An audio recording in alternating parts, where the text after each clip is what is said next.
नमस्कार विद्यार्थी मित्रांनो. विद्यानिकेतन अकॅडमीमध्ये मी कैलास सर तुमचं स्वागत करतो. आजच्या लेक्चरमध्ये आपण भूगोल आणि कृषी या एका महत्त्वाच्या विषयावरती चर्चा करणार आहोत.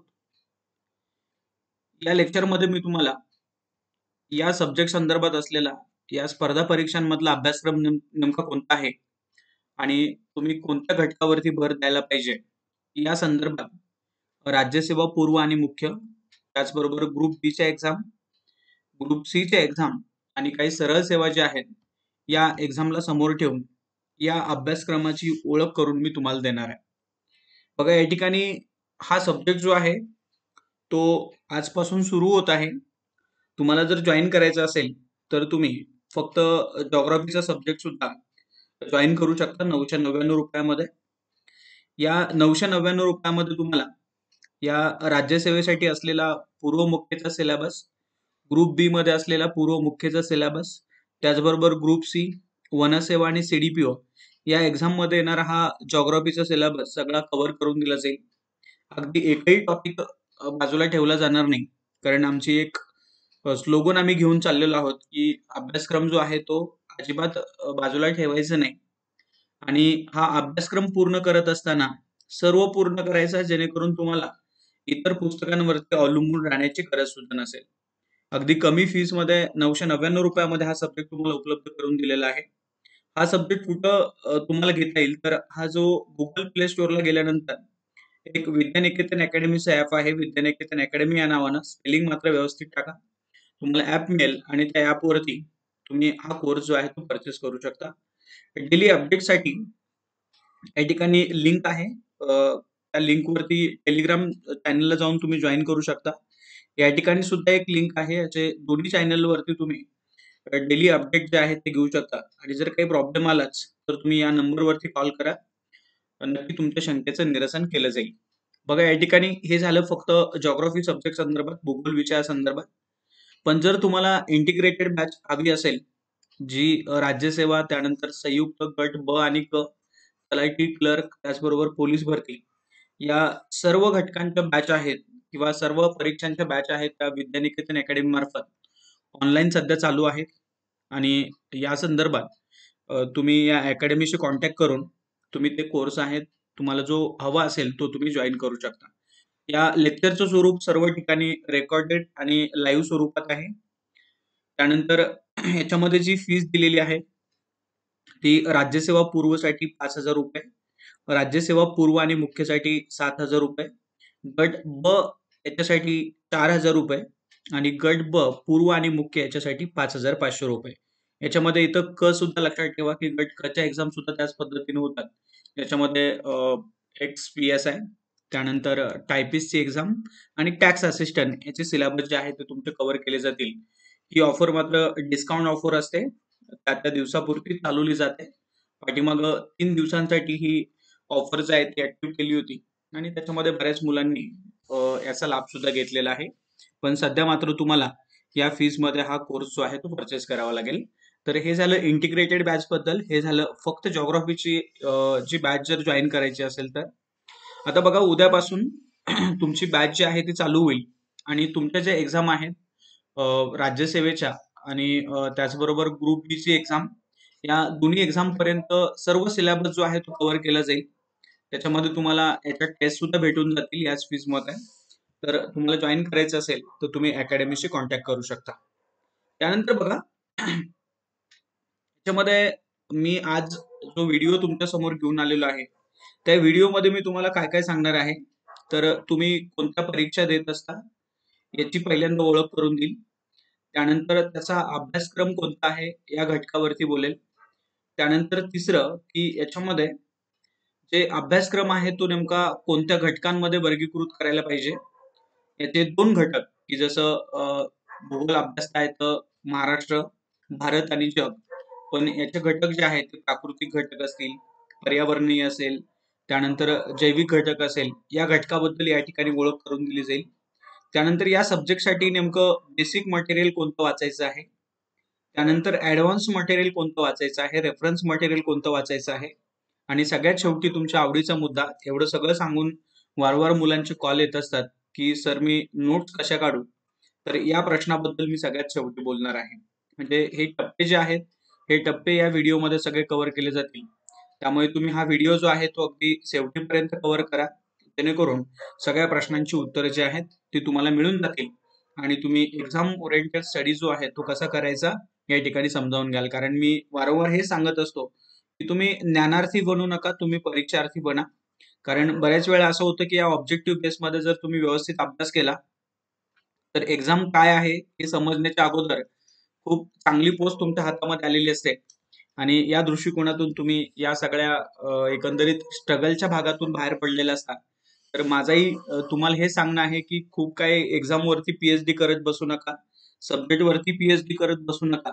स्ट्रगल कसं कमी होईल, कारण याच्यामध्ये फक्त तुमचं स्ट्रगल नसतं, तुमच्या बरोबर तुमच्या घरच्यांचं, तुमच्या नातेवाईकांचं स्ट्रगल सुद्धा चालू झालेलं असतं आणि मग याच्यातून बाहेर पडणं खूप महत्वाचं असतं किंवा गरजेचं असतं. कारण बऱ्याच वेळा मी मुलांकडे बघतो होता की पंचवार्षिक घालवलेली असते किंवा अगदी 10-10 वर्ष जे आहेत ते अभ्यास करतात आणि मग हे मात्र आपल्यासाठी काही समोर आदर्श ठरू शकत नाहीयेत. अगदी आलेले आहात पहिल्या दुसऱ्या वर्षामध्येच पटकन कसं बाहेर पडता येईल या गोष्टीनं थोडासा विचार करत चला आणि यासाठी हे प्रश्न जे आहेत ते तुम्हाला खूपच मार्गदर्शक ठरतील. तर बघा याच्यामध्ये पहिला प्रश्न तुमचा किंवा पहिला घटक याच्यावरती चर्चा करताना आपण याच्यामध्ये कोणत्या परीक्षा ज्या आहेत त्या कव्हर करू शकतो. या एमपीएससी मार्फत घेतल्या जाणाऱ्या याच्याबद्दल जास्त मी बोलेल. याच्यामध्ये घेतल्या जाणाऱ्या परीक्षा ज्या आहेत एक राज्यसेवेची एक्झाम असते, दुसरी ग्रुप बी ची एक्झाम असते, तिसरी ग्रुप सी ची एक्झाम असते आणि काही सरळ सेवा सुद्धा या एमपीएससी कडून कंडक्ट केल्या जातात. आता या राज्यसेवेमध्ये तुम्हाला माहित असेल की राज्यसेवेची पूर्व आणि राज्यसेवेची मुख्य अशा 2 स्टेज आणि शेवटी इंटरव्ह्यू होतो आणि अशा 3 स्टेजमध्ये तुमचं सिलेक्शन केलं जातं. त्याच्यामध्ये जर विचार केला तर पूर्व साधारणतः ही 400 मार्कांसाठी घेतली जाते. त्यानंतर मुख्य जी आहे ती 800 मार्कांसाठी घेतली जाते आणि इंटरव्ह्यू जो आहे तो 100 मार्कांसाठी असतो. आणि याच्यातून भरल्या जाणाऱ्या पोस्ट ज्या आहेत त्या डेप्युटी कलेक्टर, त्यानंतर डीवायएसपी, त्यानंतर तहसीलदार, नायब तहसीलदार, बीडीओ क्लास 1, क्लास 2 अशा सर्व प्रकारच्या पोस्ट ज्या आहेत, की ज्याला आपण क्रीम पोस्ट असं म्हणतो. एक 28-30 प्रकारच्या पोस्ट ज्या आहेत त्याच्यातून भरल्या जातात आणि त्याच्यासाठी ही राज्यसेवेची एक्झाम एमपीएससी कडून कंडक्ट केली जाते. सगळ्या गॅझेटेड पोस्ट ज्या आहेत त्या राज्यसेवेमध्ये आहेत. त्यानंतर इथं ग्रुप बी ची एक्झाम येते. ग्रुप बी मध्ये सुद्धा पूर्व, मुख्य आणि पी-एस-आय साठी इंटरव्ह्यू अशा 3 स्टेजमध्ये आणि ए-एस-ओ आणि एस-टी-आय याच्यासाठी 2 स्टेजमध्ये ही एक्झाम जी आहे ती कंडक्ट केली जाते. कोणती? ग्रुप बी ची. त्याच्यामध्ये ग्रुप बी मध्ये सध्या 3 पोस्ट आहेत. एक आहे पी-एस-आय, दुसरी आहे एस-टी-आय आणि तिसरी आहे ए-एस-ओ. अशा 3 पोस्टसाठी ही ग्रुप बी ची एक्झाम कंडक्ट केली जाते. त्यानंतर तिसरी एक्झाम आहे ग्रुप सी. या ग्रुप सी मध्ये मात्र एक आहे एक्स-पी-आय म्हणजे राज्य उत्पादन शुल्क म्हणून एक अ, आता नवीन बऱ्याच दिवसापासून याच्या रेग्युलर ऍड पण येत राहतात. तर ही एक पोस्ट आहे. त्यानंतर टॅक्स असिस्टंट म्हणून नावाची एक पोस्ट आहे आणि त्यानंतर तिसरी पोस्ट आहे टायपिस्ट म्हणून. अशा 3 पोस्टसाठी ही ग्रुप सी ची एक्झाम घेतली जाते. आणि काही सरळ सेवा ज्या आहेत जशा सीडीपीओ सारख्या एक्झाम असतील, काही फॉरेस्ट्री सारख्या एक्झाम असतील किंवा आणखीन इतर ज्या एक्झाम आहेत, या इतर एक्झाम सुद्धा या एमपीएससी कडून कंडक्ट केले जातात. त्याचंही स्वरूप सध्या थोडंफार बदलत आहे. पण काही खूप त्याच्यामध्ये मेजर चेंजेस नसतात. अगदी मायनर चेंजेस त्याच्यामध्ये असतात. त्याच्यामुळे एकदा जर अभ्यासक्रम तुम्ही व्यवस्थित समजावून घेतला, तर या एक्झाम सहजासहजी तुम्हाला क्रॅक करता येतात.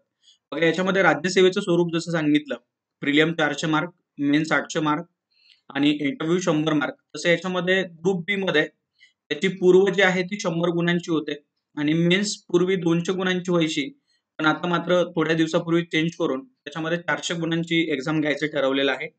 ग्रुप बी मध्ये त्यांची प्रिलियम 100 मार्कांचीच होते आणि मेन्स अजून 200 गुणांचीच आहे. त्याच्यामध्ये काही चेंजेस होण्याचे अजून चान्सेस नाहीयेत, पण जरी झाले तरी खूप काही मेजर चेंजेस नसतील आणि सरळ सेवांमध्ये 100 मार्कांची प्रिलियम किंवा काही ठिकाणी थोडेफार चेंजेस आपल्याला पाहायला मिळतात. पण तुम्ही ज्या एक्झाम देत असता रेग्युलर, त्या वरच्या 3 घटक जे आहेत, की त्याच्यावरती मात्र तुमचा जास्त भर असतो आणि अधून-मधून तुम्ही सरळ सेवा सुद्धा देत असता. तर या गोष्टींना समोर ठेवून हा आपण सब्जेक्ट जो आहे तो समजावून घेणार आहे. थोडंसं अभ्यासक्रमाला हात घालणं गरजेचं आहे. अभ्यासक्रम समजावून घेणं गरजेचं आहे. बघा याच्यामध्ये मी तुमच्या समोर सुरुवातीला ग्रुप बी चा सिलेबस जो आहे तो समोर ठेवलेला आहे आणि ग्रुप सीचा सिलेबस जो आहे तो सुद्धा समोर ठेवलेला आहे. कारण याच्यामध्ये ग्रुप बी आणि ग्रुप सी याच्यामध्ये सिलेबसमध्ये जॉग्राफीच्या सिलेबसमध्ये अभ्यासक्रमामध्ये जास्त काही फरक मला जाणवत नाही. तुम्हाला मी पाठीमागं सांगितलं पाठीमागच्या स्लाइडवरती की जसं त्यांचं प्रिलियम होते, त्यांची मेन होते आणि काही पोस्टसाठी इंटरव्ह्यू सुद्धा आहे. जसं याच्यामध्ये ही XSI नावाची पोस्ट जी आहे तिथं इंटरव्ह्यू आहे. त्यानंतर इथं PSI साठी सुद्धा इंटरव्ह्यू आहे. पण याच्यामध्ये बाकी पोस्टला मात्र इंटरव्ह्यू त्यांनी ठेवलेला नाहीये. त्याच्यामुळे फक्त प्रिलिम आणि मेन्स या 2 स्टेजवरतीच तुमचं सिलेक्शन होऊन जातं. त्याच्यामध्ये मी सांगितल्याप्रमाणे याची प्रिलिम, याची मेन. याची प्रिलिम जी आहे ती 100 गुणांची आणि मेनमध्ये 2 पेपर आहेत. ते 2 पेपर सध्या दोन्ही पेपर 200-200 गुणांचे म्हणजे असे 400 गुणांची इथं त्यांची प्रिलिम होणार, मेन्स होणार आहे. आणि इथं यांची प्रिलिम जी आहे ती 100 गुणांची आणि यांची मेन्स आहे ती 2 पेपर आहेत. पेपर 1 आणि पेपर 2 दोन्ही अजून 100-100 गुणांसाठीच आहेत. त्याच्यामध्ये काही जास्त फरक नाही. इथं मात्र काही दिवसापूर्वी फक्त गुणांमध्ये फरक केला, अभ्यासक्रमांमध्ये फरक नाही. आता बघा यांची प्रिलिम जी आहे दोन्हीची सुद्धा ग्रुप बी ची आणि ग्रुप सी ची प्रिलिम कशा पद्धतीने होते. तर याच्यामध्ये प्रिलिम जी आहे ती 100 प्रश्नसंख्या असते आणि एकूण गुण सुद्धा 100च असतात. दर्जा साधारणतः पदवी लेवलचा असतो. तो येणारा क्वेश्चन आहे मराठी आणि इंग्रजी या दोन्ही लँग्वेजमध्ये विचारलेला असतो. सगळ्यात महत्वाचा एक घटक असतो तो म्हणजे कालावधी मात्र खूप कमी 1 तासामध्ये तुम्हाला ते 100 क्वेश्चन सॉल्व्ह करायचे असतात.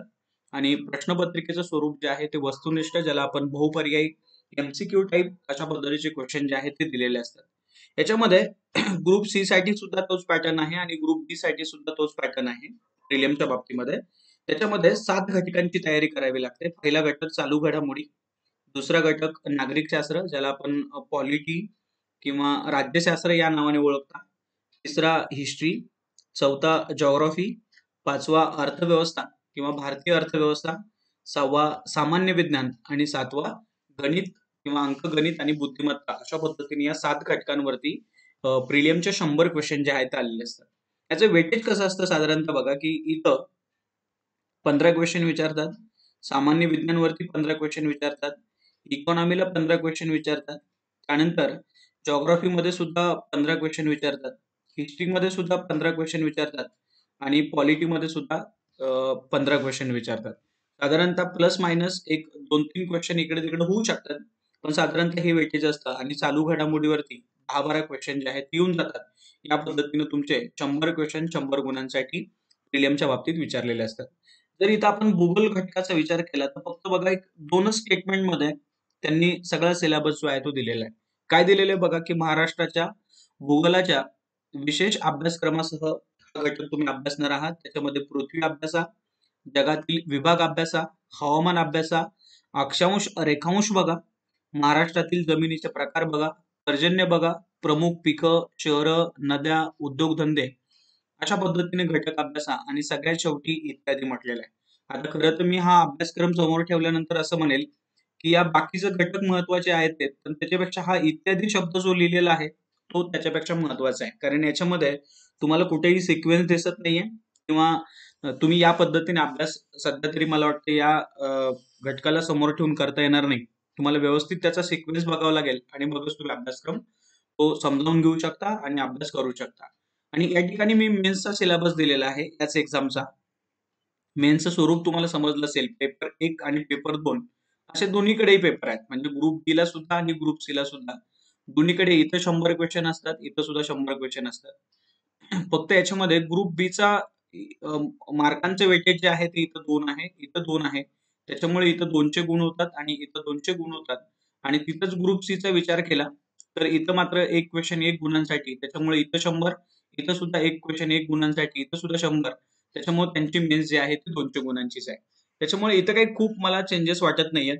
इथं पहिला पेपर जो आहे तो पहिला पेपर मराठी, इंग्लिश या दोन्हींचं ग्रामर साधारणतः 80 क्वेश्चन आणि 20 क्वेश्चन जे आहे ते सामान्य ज्ञान अशा घटकावरती तिथे विचारलेले असतात पहिल्या पेपरमध्ये. आणि दुसऱ्या पेपरमध्ये मात्र history, geography, polity, maths, reasoning आणि त्या एक्झामला समोर ठेवून एक स्पेशल घटक त्यांनी समोर ठेवलेला असतो.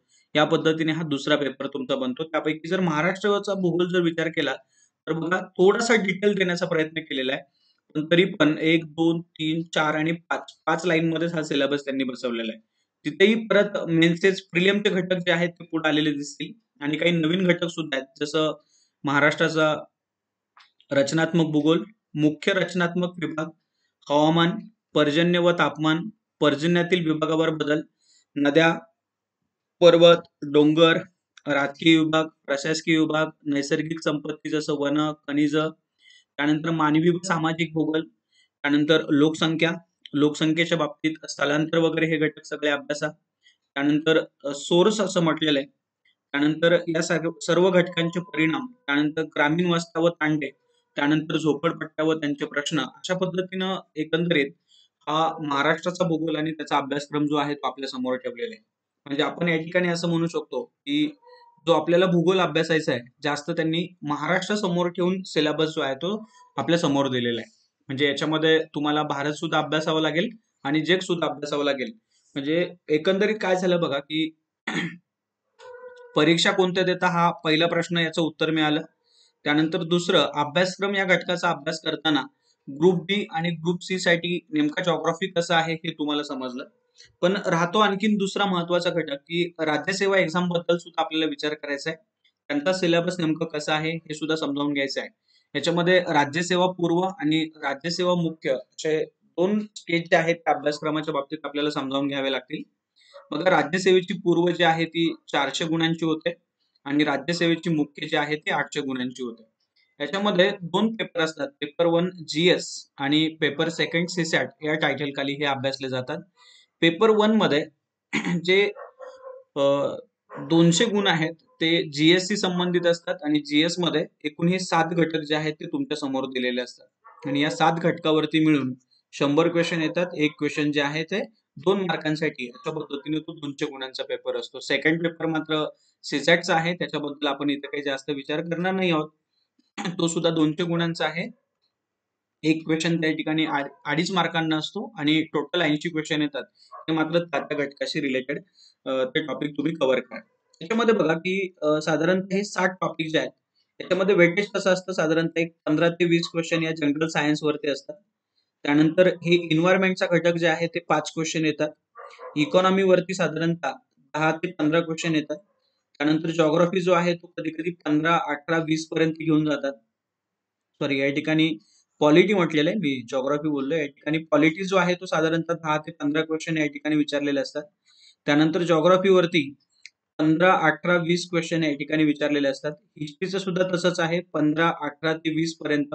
आणि करंट इव्हेंट आहे 10, 12, 15 क्वेश्चन या करंट इव्हेंट वरती. अशा पद्धतीने 100 क्वेश्चन विचारले जातील आणि एक क्वेश्चन 2 मार्कांसाठी असेल. आता आपल्याला बाकी घटकांवरती जास्त काही इथे डिस्कशन करायचं नाही. आपला जो जॉग्राफीचा टॉपिक आहे त्याच्यावरती आपण जास्त भर देऊ. याच्यामध्ये काय म्हटलेलं आहे बघा, हा जी मी लाईन अंडरलाईन केलेली आहे ही जॉग्राफीशी संदर्भात आहे. इथं महाराष्ट्र म्हटलेलं आहे. इंडिया आणि वर्ल्ड म्हणजे भारत आणि जग या गोष्टी अभ्यासा. याच्यामध्ये काय काय अभ्यासायचं आहे तर फिजिकल अभ्यासा, सोशियल अभ्यासा, इकॉनॉमिक जॉग्राफी अभ्यासा आणि संदर्भ मात्र महाराष्ट्राचा असेल. पण ते अभ्यासताना तुम्ही इंडिया आणि जग याला वेगळं करू नका, ते सुद्धा घटक तुम्ही त्याच्यामध्ये कव्हर करा. अशा पद्धतीने फक्त 1.5 लाईन मध्ये त्यांनी जॉग्राफीचा अभ्यासक्रम प्रिलियम मध्ये कव्हर करून टाकलेला आहे. परंतु ज्यावेळी आपण मेन्स कडे जातो तिथे तुम्हाला 4 पेपर द्यायचे असतात जीएसचे, 1, 2, 3 आणि 4 आणि 2 लँग्वेजचे पेपर 1 आणि 2. एक मराठी आणि इंग्लिश, एक आहे रिटर्नचा पेपर आणि एक आहे ऑब्जेक्टिव्हचा पेपर. असे ते 200 गुणांसाठी आणि हे चारही पेपर, प्रत्येक पेपर 150 मार्कांचा. अशा पद्धतीने हे 600 आणि 200 ह्या 800 मार्कांचं वेटेज या पद्धतीने बनतं. यातला जर तुम्ही पहिला पेपर बघितला तर पहिला पेपर जो आहे सामान्य अध्ययन किंवा जनरल स्टडी ज्याला आपण 1 असं म्हणतो, त्याच्यामध्ये तो 2 घटकांचा मिळून बनतो, हिस्ट्री आणि जॉग्राफी किंवा इतिहास आणि भूगोल. याच्यामध्ये जे 150 क्वेश्चन असणार आहेत बघा, इथे या ठिकाणी दिलेलं आहे की दर्जा त्याचा पदवीचा असेल, प्रश्नपत्रिकेचं स्वरूप हे वस्तुनिष्ठ असेल, एकूण गुण 150 असतील. म्हणजे याच्यामध्ये 150 क्वेश्चन, एक क्वेश्चन 1 मार्कांसाठी, अशा पद्धतीने 150 गुणांचं विभाजन या पद्धतीने केलं जातं आणि तो पेपर सोडवण्यासाठी तुम्हाला 2 तासाचा अवधी जो आहे तो दिलेला असतो. याच्यामध्ये 2 घटक आहेत, एक आहे इतिहास आणि दुसरा आहे भूगोल. त्याच्यामध्ये इतिहासावरती साधारणतः 60 क्वेश्चन येतात आणि राहिलेले 90 क्वेश्चन जे आहेत ते या भूगोलावरती येतात. तर या दोन्हीला समोर ठेवून हे 150 गुण तुम्हाला कव्हर करायचे आहेत. मी म्हणेल सगळ्यात सोपा सब्जेक्ट जो आहे तो तुम्ही अभ्यासाला घेतलेला आहे हा जिओग्राफीचा. कारण याचा इनपुट आउटपुट रेशो जो आहे तो खूप व्यवस्थित आहे. एकदा व्यवस्थित जर अभ्यास केला तर तुम्ही हा जो घटक आहे जर व्यवस्थित केला इतिहास आणि भूगोल, तर तुम्ही नक्की याला 100+ अगदी 110 120 पर्यंत हा घटक जो आहे तो घेऊन जाऊ शकता. जर 4 पेपरपैकी 2-3 पेपर जर तुम्ही 100+ मिळवले, तर त्या वर्षीची पोस्ट जी आहे ती फायनल असेल. अगदी फक्त पोस्ट फायनल नसेल, तर तुम्हाला क्लास 1 ती पण तुम्हाला पाहिजे ती क्लास 1 डेप्युटी कलेक्टरेट, डी-वाय-एस-पी, तहसीलदार यापैकी कोणतीही एक भेटू शकते.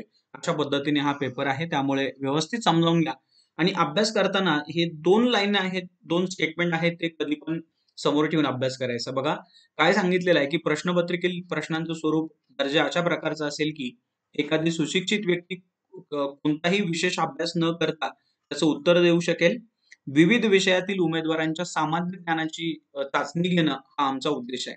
आणि दुसरं स्टेटमेंट असं म्हणायचं आहे, की उमेदवारांनी जे घटक नमूद केलेले आहेत, त्या घटकातील किंवा उपघटकातील ज्या चालू घडामोडी असतील, त्या चालू घडामोडींचा अभ्यास करणं अपेक्षित आहे. कारण तुम्ही रिवाइज सिलेबस जर बघितला या राज्यसेवा मेन्सचा, तर त्यांनी खूप नवीन घटक जे आहेत ते त्याच्यामध्ये त्याच्यामध्ये ऍड करून दिलेले आहेत. तर तुम्ही ते घटक सुद्धा कव्हर करणार आहात. या 2 स्टेटमेंटला समोर ठेवून तुम्ही अभ्यास करणार आहात.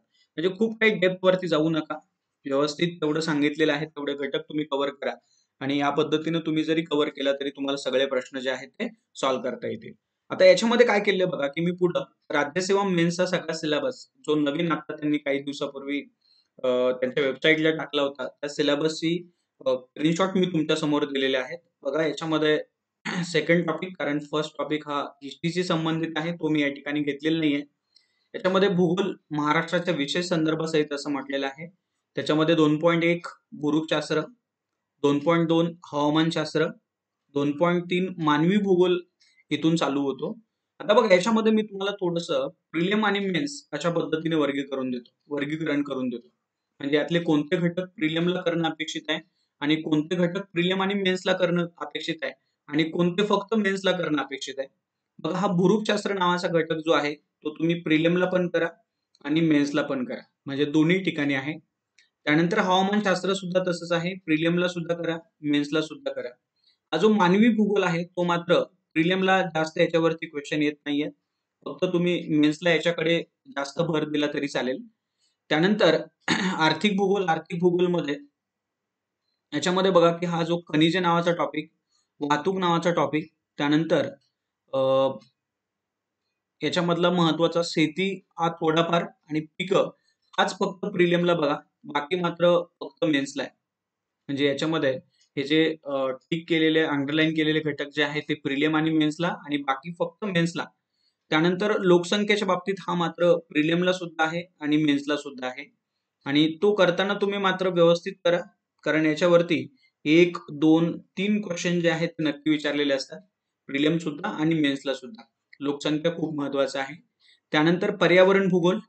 इथं मात्र तुम्ही जो एन्व्हायर्नमेंटचा टॉपिक आहे, मी तुम्हाला पाठीमागे वाचून दाखवला. त्याच्यामध्ये याला थोडंसं संदर्भ देऊन किंवा याला समोर ठेवून तो घटक कव्हर करा. यानुसार प्रिलिम आणि मेन्समध्ये तुम्हाला यावरचे प्रश्न मिळतील. त्यानंतर 2.7 फक्त मेन्सला आहे. प्रिलिमला याच्यावरती प्रश्न येणार नाहीत. रिमोट सेन्सिंग फक्त मेन्सला, हा पण फक्त मेन्सला. त्यानंतर हा पण फक्त मेन्सला आहे. प्रिलिमला याच्यावरती प्रश्न येत नाहीत. इथं पण हा जो कृषीचा आहे, हा जो घटक तो फक्त मेन्सला आहे. मृदा मात्र तुम्ही प्रिलिम आणि मेन्सला करा. 1-2 क्वेश्चन तुम्हाला प्रिलिमला मिळून जातील आणि मेन्सला तर मात्र खूपच महत्वाचा घटक असेल. जलव्यवस्थापन, याच्यामधले जे जलव्यवस्थापनाचे टॉपिक आहेत ते पण फक्त मेन्सचे आहेत. प्रिलिमला याच्यावरती प्रश्न येण्याची शक्यता जी आहे ती कमी आहे. तर अशा पद्धतीने हा अभ्यासक्रम जो आहे तो तुम्ही व्यवस्थित वाचा. प्रिलिम आणि मेन्सचे घटक वेगळे करा. त्यावरती व्यवस्थित भर द्या. जिथं प्रिलिम आणि मेन्स म्हटलेलं आहे तिथं दोन्ही घटक तुम्ही आत्ताच कव्हर करून ठेवा आणि ज्या दिवशी तुमची प्रिलिम होईल त्याच्या दुसऱ्या दिवसापासूनचे राहिलेले घटक आहेत ते तुम्ही अभ्यासायला घ्या. तुम्हाला नक्की सॉरी मेन्स क्रॅक करणं सोपं होऊन जाईल. तर हे झालं अभ्यासक्रमाच्या बाबतीत. तुम्हाला मी ग्रुप बी, ग्रुप सी, राज्यसेवा यांचे प्रिलिम आणि मेन्सचे सिलेबस जे आहेत ते तुमच्या समोर मांडले. ते तुम्हाला समजले असतील. त्यानंतर बघा आता याच्यामध्ये अभ्यासक्रमातील नेमका कोणत्या घटकावरती भर द्यायचा, खूप महत्वाचा घटक आहे, खूप महत्वाचा क्वेश्चन आहे. या प्रश्नाचं उत्तर मिळणं अपेक्षित आहे. बघा याच्यावरती कोणत्या घटकावरती भर द्यायचा, याच्यासाठी पहिलं वर्गीकरण जे आहे ते महाराष्ट्र, भारत आणि जग या पद्धतीने केलेलं आहे. तर याच्यामध्ये बघा की मी तुमच्या समोर राज्यसेवा ठेवेल, त्यानंतर ग्रुप बी ची एक्झाम ठेवेल आणि ग्रुप सी ची एक्झाम ठेवेल. या 3 एक्झामसाठी तुम्हाला हा अभ्यासक्रम कव्हर करायचा आहे. तर याच्यामध्ये बघा की महाराष्ट्रावरती या राज्यसेवेवरती थोडंसं कमी भर असतो. राज्यसेवेचा या महाराष्ट्रावरती थोडा कमी भर असतो. आणि ग्रुप बी आणि ग्रुप सी इथं मात्र महाराष्ट्रावरती जास्त क्वेश्चन विचारलेले असतात. थोडा आपण प्रिलिमच्या अँगलने विचार केला तर जे 15 क्वेश्चन येणार आहेत त्यापैकी इथं राज्यसेवेचा विचार केला तर अगदी 2 ते 3 क्वेश्चनच फक्त महाराष्ट्रावरती विचारलेले असतात. ग्रुप बी ला विचार केला तर 8, 9 कधी-कधी 10 पर्यंत जातात. इथेही ग्रुप सी च्या बाबतीत सुद्धा 8, 9, 10 क्वेश्चन जे आहेत ते या महाराष्ट्रावरती विचारलेले असतील. पण भारताकडे गेलं तर इथं राज्यसेवेवरती मात्र 8-9 क्वेश्चन भारतावरती विचारलेले असतात. इथं मात्र 2-3 क्वेश्चन, इथेही 2-3 क्वेश्चन या ग्रुप बी आणि सी ला विचारलेले असतात. आणि जगाचा विचार केला असता एक 4-5 क्वेश्चन इथं याच्यावरती असतील जगावरती. कधी-कधी अजूनही कमी होऊ शकतं वेटेज. इथं मात्र एखादा दुसरा क्वेश्चन आणि इथं सुद्धा एखादा दुसरा क्वेश्चन अशा पद्धतीने ह्या वेटेज किंवा या मार्कांना समोर ठेवून, क्वेश्चनना समोर ठेवून तुम्ही अभ्यास करणं अपेक्षित आहे. म्हणजे जर तुमचं टार्गेट जर ग्रुप बी असेल, तर तुम्ही सगळ्यात जास्त भर जो आहे तो महाराष्ट्रावरती दिला पाहिजे. त्यानंतर सेकंड तुम्ही भारतावरती भर दिला पाहिजे आणि जगाची थोडीफार माहिती जी आहे ती तुम्ही मिळवली पाहिजे. या पद्धतीने तुमची ग्रुप बी आणि ग्रुप सी ही क्रॅक होऊ शकते. जर तुम्हाला राज्यसेवा करायची असेल तर मात्र महाराष्ट्र तर तुम्ही केलंच पाहिजे. पण त्याचबरोबर भारत आणि जग या दोन्ही गोष्टींवरती जास्त भर दिला पाहिजे. तर तुमची राज्यसेवेची एक्झाम जी आहे ती क्रॅक होऊ शकते. तर हा झालं महाराष्ट्र, भारत आणि जग याला समोर ठेवून नेमकं मार्कांचं वेटेज कसं आहे आणि कोणत्या एक्झामला कोणत्या घटकावरती भर द्यायला पाहिजे. याच आधारावरती मी आणखीन काही जिओग्राफीचे जे अभ्यास करताना आपण घटक बाजूला काढतो, त्याच्यावरती काही वेटेज कसं असेल किंवा अभ्यास करताना काय करायला पाहिजे, हे या ठिकाणी सांगितलेलं आहे. तर बघा राजकीय भूगोल, त्यानंतर प्राकृतिक भूगोल, त्यानंतर आर्थिक भूगोल, त्यानंतर मानवी भूगोल आणि त्यानंतर इतर घटक या पद्धतीने हा आपण जिओग्राफी समजावून घेत असतो. म्हणजे इथं राजकीय म्हणताना महाराष्ट्राचा राजकीय, इंडियाचा राजकीय, प्राकृतिक म्हणताना मात्र इथं संपूर्ण प्राकृतिक तुम्हाला करावा लागतो. आर्थिकच्या बाबतीत तसंच आहे, मानवी भूगोलच्या बाबतीत सुद्धा तसंच आहे.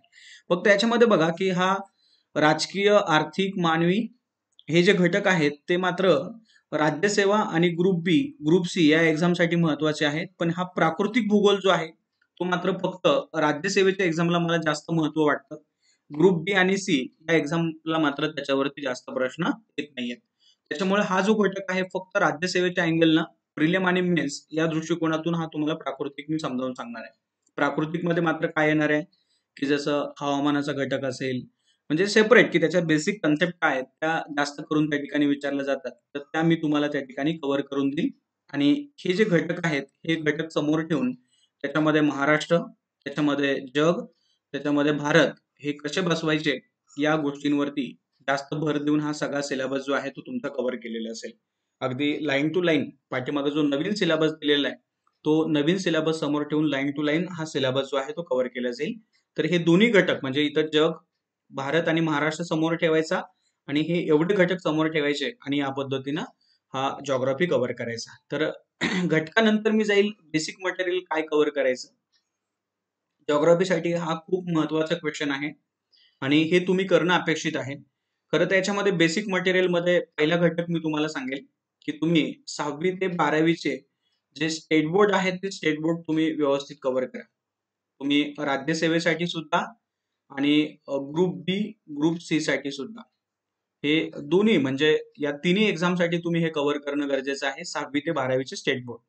तुम्ही राज्यसेवा करत असाल तर ऍडिशनल आणखी काय करणं गरजेचं आहे, तर 11वीचं जुनं पुस्तक जे आहे, 11वीचं जुनं स्टेट बोर्डचं जे बुक आहे ज्याच्यामध्ये वर्ल्ड दिलेलं आहे ते पण तुम्ही कुठून मिळवा आणि ते पण कव्हर करा. आता सगळे सिलेबस जवळपास चेंज झालेले आहेत त्यामुळे हे कंपल्सरी करणार आहात. 100% त्यातले सगळेच्या सगळे घटक कव्हर करा. पाठीमागचे प्रश्न बघा आणि यानुसार हा घटक तुम्ही कव्हर करा. आणखीन बेसिक मटेरियलमध्ये दुसरं मटेरियल कोणतं असतं? तर हे एन-सी-आर-टीचं मटेरियल आहे. त्या एन-सी-आर-टीमध्ये मात्र याच्यामध्ये 6वी ते 11वीची पुस्तकं जी आहेत ती वाचण्यासारखी आहेत. पण बघा, ज्यांचं इंग्लिश चांगलं आहे त्यांनीच हे करणार आहात. बाकीच्यांनी मात्र याच्याकडे जास्त भर द्यायचा नाही.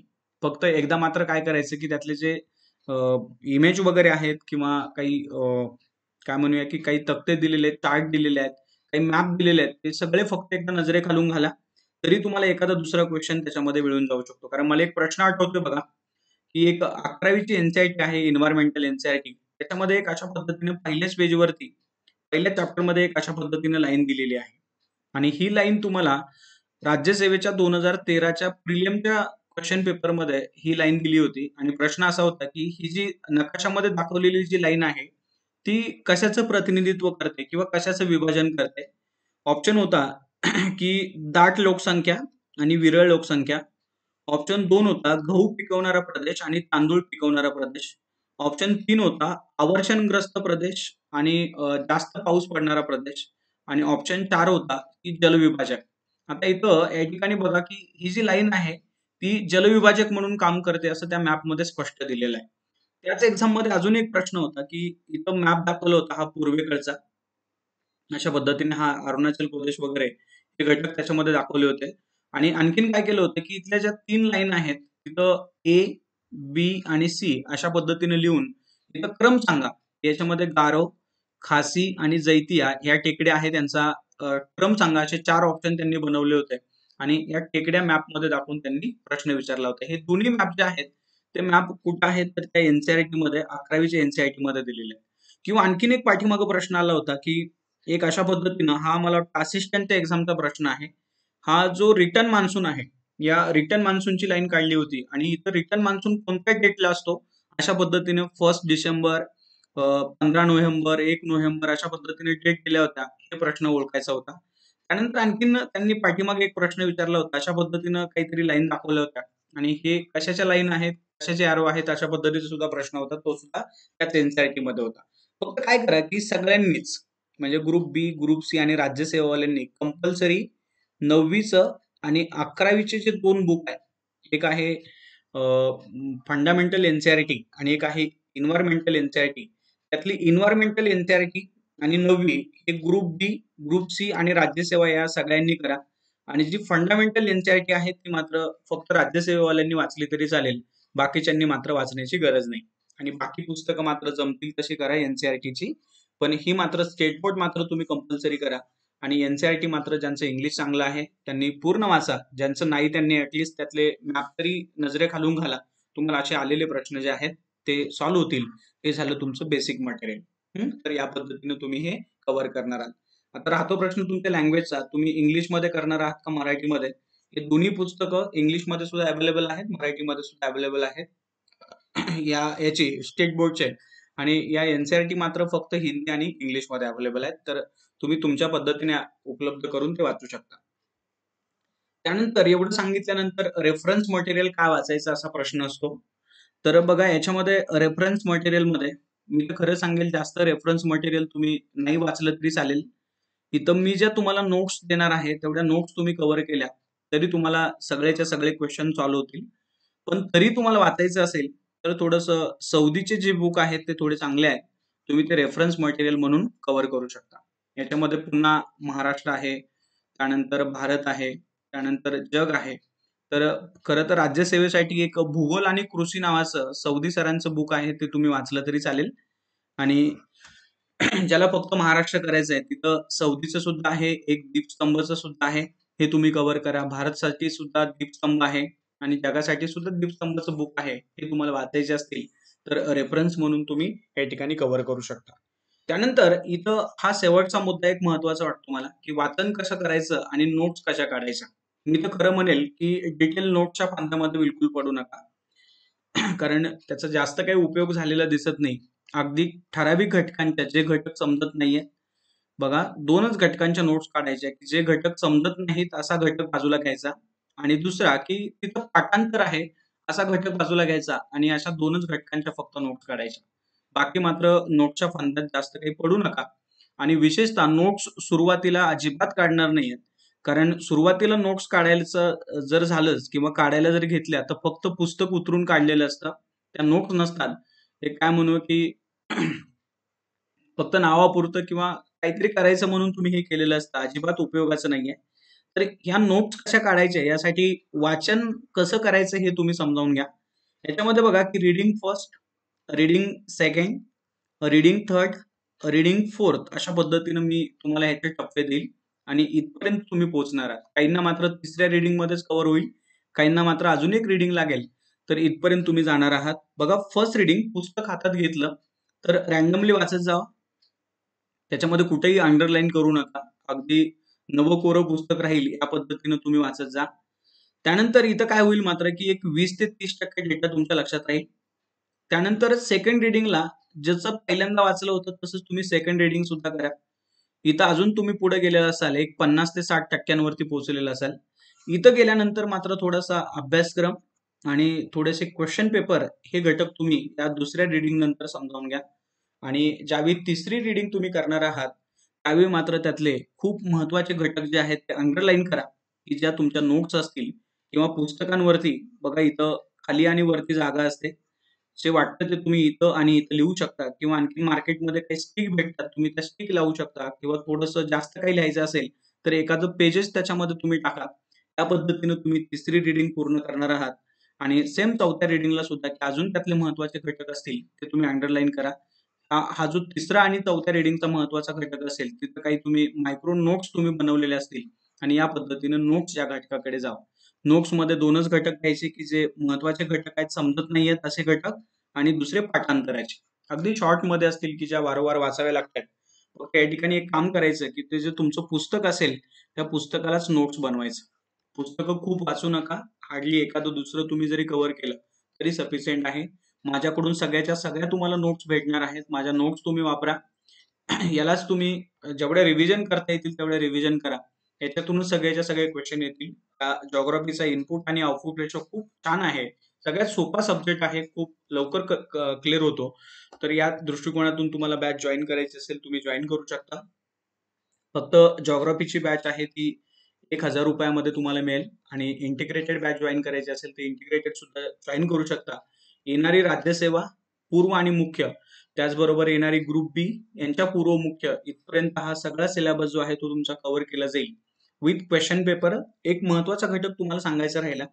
खरं तर इथं तिसऱ्या आणि चौथ्या रीडिंगच्या वेळी आणखीन एक महत्त्वाचं जे काही अभ्यासक्रम आणि क्वेश्चन पेपर हे जे सांगितलं, ते थोडेसे घटकावाईज तुम्ही समजावून घ्या. मार्केटमध्ये भरपूर पुस्तक अवेलेबल आहेत, की इथं एक घटक वाचला, की त्याच्यावरती पाठीमागे कोणते क्वेश्चन आले होते, कोणते येऊ शकतात, याच्यावरती थोडा विचार करत तिसरी आणि चौथी रीडिंग तुम्ही केली. डेली एक 10-12 तास जरी अभ्यास केला, तरी तुम्ही महाराष्ट्रात पहिल्या 10 मध्ये येऊ शकता. अशा पद्धतीने ही एमपीएससी आहे. खूप जास्त लोक तुम्हाला गाईडन्स करत राहतील, काही सांगत राहतील. तुम्हाला जे वाटतं त्याच्यावरती थोडा विश्वास ठेवा आणि त्या पद्धतीने अभ्यासाला सुरुवात करा. त्या पद्धतीने माझ्याकडून हा घटक कव्हर केला जाईल. तुम्हाला येणाऱ्या एक्झामसाठी खूप साऱ्या शुभेच्छा. तुम्ही अभ्यासक्रमाला व्यवस्थित सुरुवात करा. माझा नंबर पाठीमागे दिलेलाच आहे. तुम्हाला जर काही शंका असेल, तर तुम्ही या नंबरवरती कॉल करू शकता. या ठिकाणी थांबूया. धन्यवाद.